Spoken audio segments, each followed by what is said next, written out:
Hey yo guys, what is up? I hope you're having a great day. I'm about to make it better because today I'm going to go over some news that was revealed on Tuesday, the day after Labor Day. And we have some new Forza Horizon 5 gameplay, the Forza Horizon 5 car list, some campaign mode details, some festival site info, and something not so great for Forza Horizon 5 in a lot of people's eyes. So buckle up your poggers belts, grab some popcorn, grab a drink, and let's get right into it. Alright, so what you're seeing right here is us driving the Ford Bronco. We are currently on an expedition, and we have to build a new festival location.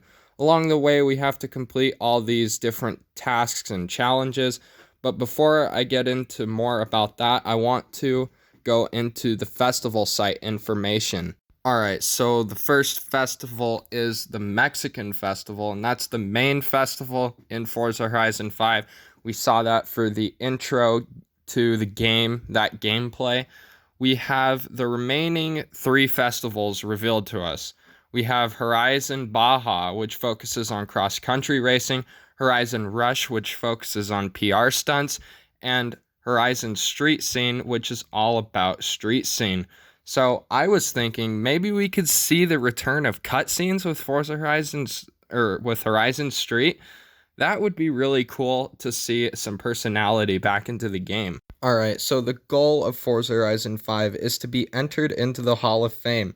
And the way that you do this is by collecting accolades. Accolades are those little things that we called stars in the beginning when the game was first revealed.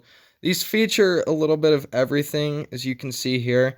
After you get enough accolades, you'll eventually arrive at this screen, which allows you to pick what you're going to do next. Some of these are actually like barn finds that you can unlock. You may want to bank them for certain things.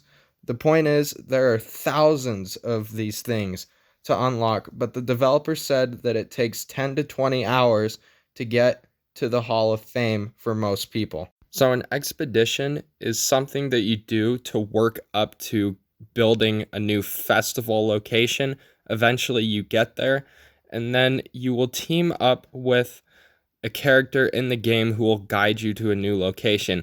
In this one specifically, they are flying around and you chase the airplane down and you go through all these tasks and challenges to build the new Horizon Festival, which this one seems like it's on the tropical coast, if I remember correctly. The atmosphere is unbelievable in this game. And something I noticed is that there's 250 total bonus boards. 200 of those are XP, 50 are other, probably like influence or something.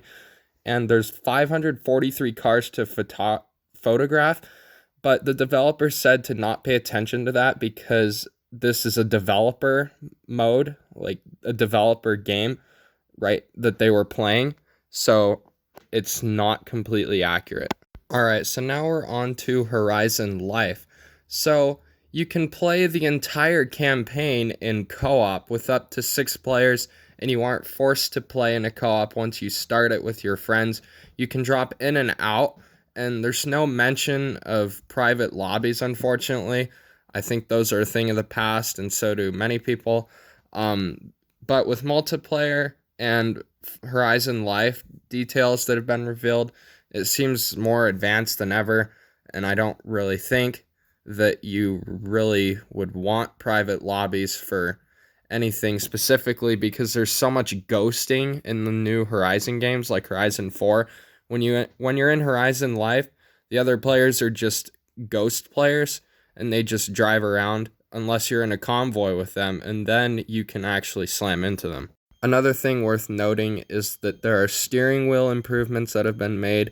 There isn't a lot on this, but the wheel seems more stable in terms of like syncing with the game. The guy put simulation steering on, and it seemed a little more realistic. Not completely realistic, like it's nothing too extraordinary, but there are improvements. So the guys who use the steering wheels, you have something to look forward to. Alright, so now I want to move on to the Forza Horizon 5 car list. Obviously, I'm not going to cover every single car in this video that's on the list because that would just take way too long. And the list is pretty much identical to Forza Horizon 4's, just with some new cars in there that have been announced previously. So we have this quote from Playground Games. We'll be updating the day one car list even after it's been published. There are a few manufacturers that we're expecting to confirm in the near future. In terms of new cars, I did not see that many. I saw like 7-ish, and all the cars that I saw on there were announced previously that they were going to be new to the game. So I didn't see anything new. The car collection screen looks like crap. It looks like we're collecting Pokemon cards or something. It does not look realistic at all. Alright, so something really cool that did come with this car list is if you unlock all the cars in a manufacturer, you get a special reward at the end. Like, for example, with Nissan right here, you're seeing a Fairlady Z, which is not that special, but then you move over to something like Porsche, and you get the 911 GT3 RS Forza Edition, and that is super cool. One thing worth noting that most people don't remember is that there was this tiny little thing at the bottom of the car screen that showed like 2 different modes or something. So like maybe we could have it like a card collection, and then the other option could be the more realistic version that we're all used to. Alright, so one manufacturer and 2 pretty popular cars are missing from the Forza Horizon 5 car list. Peel is missing, the Volkswagen Beetle is missing, and so is the Nissan GT-R R34. So there's 3 possibilities with this. One is they're going to announce these cars later, which would make sense. 2, there are none of these cars in Forza Horizon 5, which would suck because they were all super popular. And the third possibility is that they could be barn finds in Forza Horizon 5 because the developer said the car list does not feature barn finds. So that is probably what is going on here. Alright, so there's one thing that is not so great for the game in a lot of people's eyes. There is no Forza Horizon 5 demo. So here is Playground Games' reasoning for this.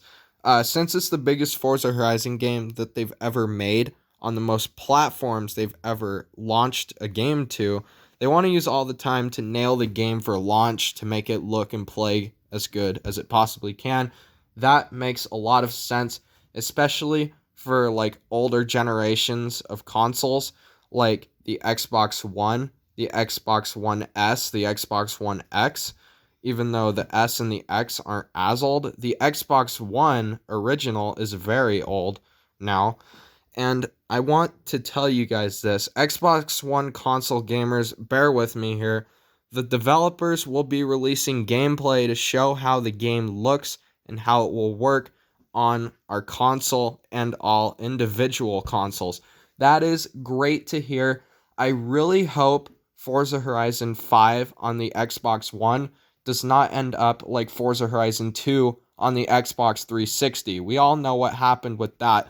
That is the main thing that I've been worried about with this game that they haven't said much of. So hopefully we get some Xbox One gameplay very soon so I don't have to worry about this. Alright guys, that is all I have for you guys today. Like I said in a previous video, I try to get these news videos out as soon as I can. With school going on, it makes it pretty impossible, and it kind of pushes the timeline back a day or two, but I try my best. So thank you all so much for watching. Like this video if you enjoyed it. Subscribe if you like this kind of content. Share this channel with your friends if you think they would enjoy this type of content. Join my Discord servers, link in description. And yeah, I will see you all in the next video. Goodbye.